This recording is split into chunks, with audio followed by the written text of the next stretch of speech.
અને 18 વર્ષના કોઈ પણ હોય એના અસ્થિ વિસર્જન માટે બાપુ આ દુનિયામાં એક મુક્તિ જો અપાવી હોય તો એ ગંગા માની જરૂર પડે.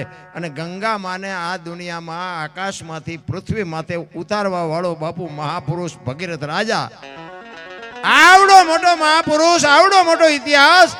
મને એમ થાય કે વિચાર કેમ નો આવ્યો અત્યાર સુધી. હું તો ખરેખર તમારા આ કઈ મારો વખાણ કરવાનો ધંધો નથી. પહેલી વાત એ તમને કહી દઉં, હું વખાણ કોઈના કરતોય નથી અને મારે વખાણ કરવાની કાંઈ જરૂર નથી.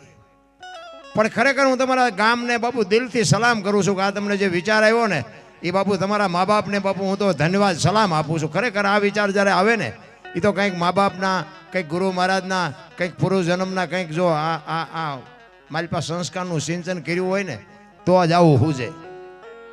પૈસાથી સંસ્કાર નથી મળતા. પૈસા વાળા દે, તમે સિટીમાં જાઓ તો ઉભા વાહડા જેવા રખડા 40 વર્ષના કોઈ દીકરીએ નથી દેતું.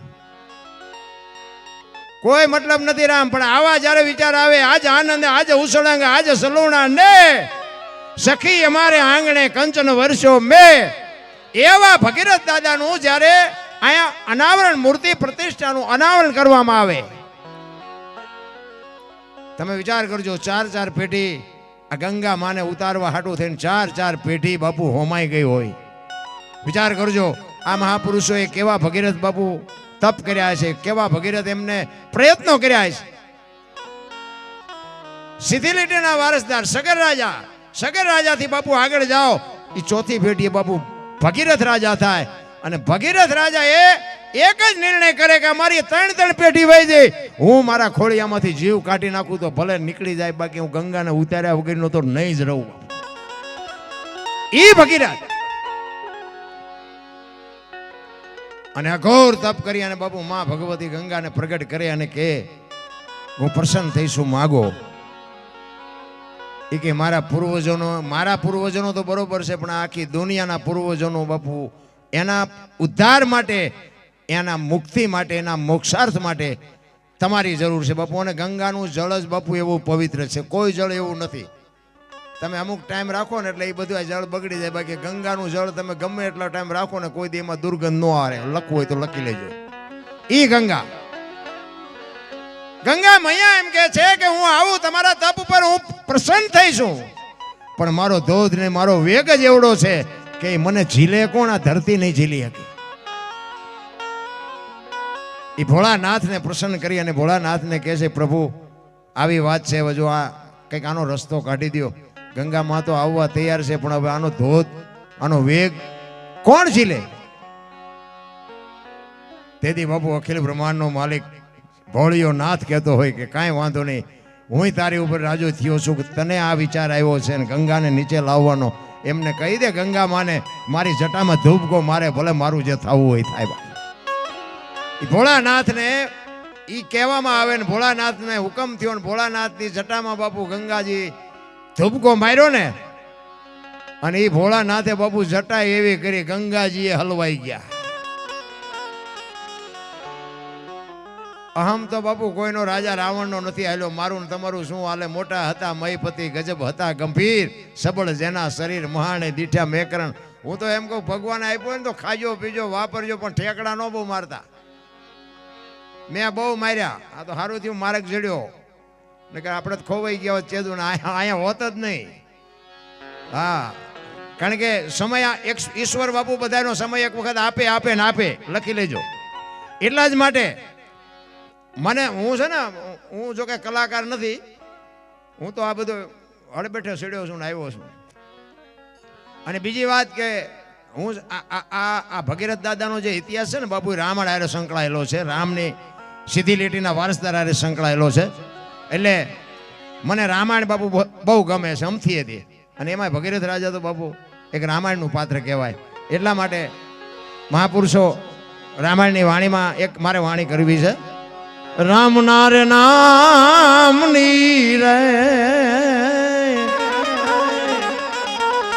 એ હવે લેરો લાગી રે, સીધા તારા રામની રે હવે લેરું લાગી રે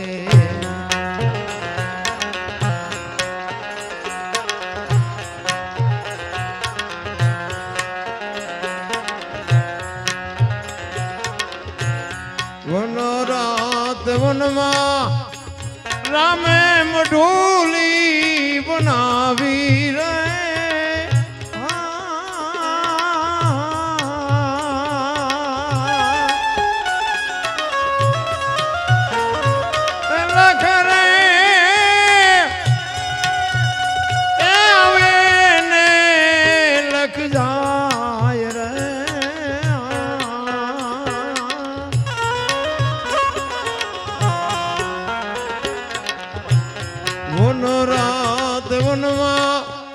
રામે મઢોલી બનાવી રે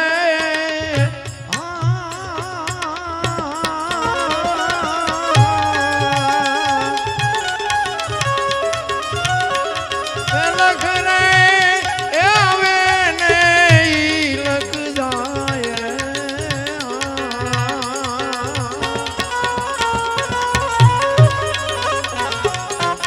જોગીડા નવે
જો તો રે ઘડાવી દઉં તમારો એમનો રે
ભગીરથ રાજા છે ને સીધી લીટીના મેં કીધું એમ વારસદાર એક રામાયણ છે ને મારો વિષય છે ને ભજનનો છે, હું ભજન વાળો છું.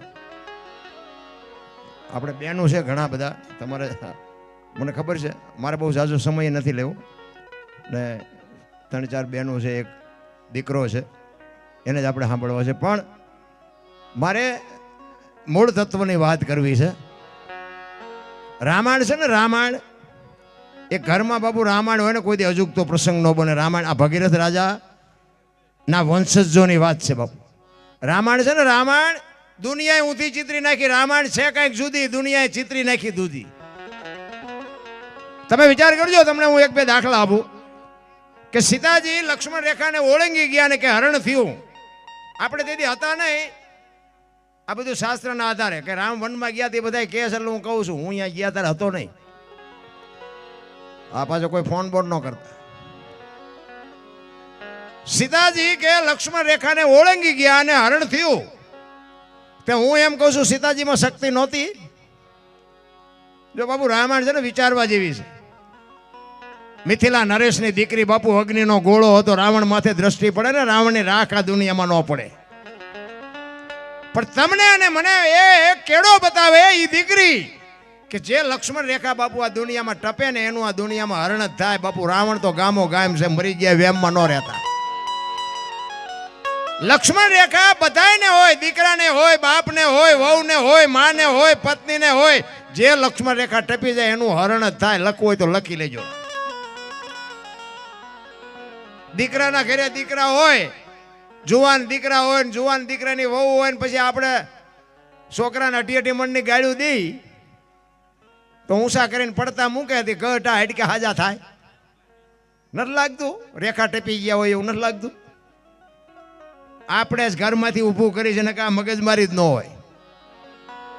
આપણું હાલે, આ દુનિયામાં હાલે, 100% હાલે. પણ ક્યાં સુધી એકલા હોય ત્યાં સુધી. પછી બૈરું આવે ને એ પાર્ટનર આવ્યો 50% જ હાલે, પછી આ 100% નો હાલે. અને બૈરું આવ્યા પછી બાપુ 100% હાંકવાની ગણતરી હોય તો સમજી લેજો કે એક્સિડન્ટ થાય 100% નો હાલે. પછી એકાદો દીકરો થાય ને પછી 33% જ હાલે, બીજો દીકરો આવે એટલે 25% જ હાલે. ટકા ઘટાડ્યા જાવ બાપુ કોઈ દી ડખો જ ન થાય. આ રામાયણ તમને ને મને કહે છે. રામચંદ્ર પરમાત્મા ઈ કે હોનાના હરણને મારવા ગયા. હોનાનું અણિયું હોય કોઈ ભાર્યું છે, એટલા બધા બેઠા છો અહીંયા આવ્યું હોય તો અત્યારે આપણે માનીએ કે હોનાના ધણિયા નહીં હતા, કહીએ ને આપણે તો તેથી રામને નહીં ખબર પડી હોય હોનાના હણિયા ન હોય. પણ રામાયણ બાપુ જો ઈ કે છે કે જે મોહની વાયા બાપુ આંથળું ક્યાં કરે ને એનું ઘરમાં પતન જ થાય. રામચંદ્ર પરમાત્મા મોહ વાયા ન ગયા હોત તો સીતાજીનું હરણ ન થાત.